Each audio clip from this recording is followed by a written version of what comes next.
Charles Church here. Now Charles Cross Roundabout here.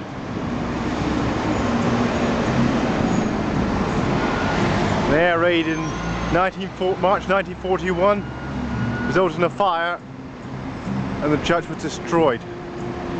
Formerly though there was a graveyard, but it was all the human remains were removed due to the building of Exeter Street the other side. So if you can't hear me, it's very busy here.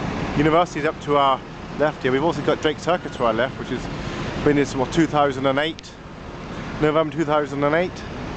Very busy thoroughfare here. We're coming off Royal Parade here in Plymouth with the church. Nothing happened until 1957 when it decided it wouldn't be rebuilt, but it would be preserved for the people of Plymouth as a memorial to the war. That's what it is. That's what it remains to this day. Charles Church here in Plymouth, and there are some services occasionally, I believe, which, as you can see, it's in the bad state of disrepair. Originally built in 1708. In fact, the tower was replaced, but there was an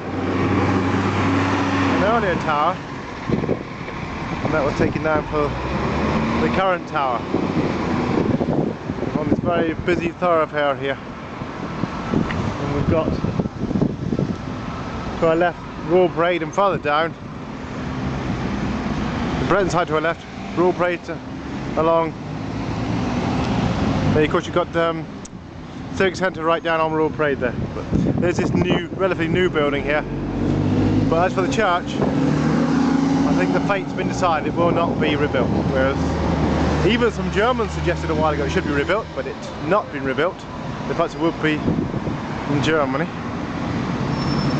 Mind you, they didn't offer to pay for any of it, unlike us in the war, where after all we gave them quite a lot of money, over 2 million I believe, to help rebuild, but that never happened here. Charles Church here, Plymouth.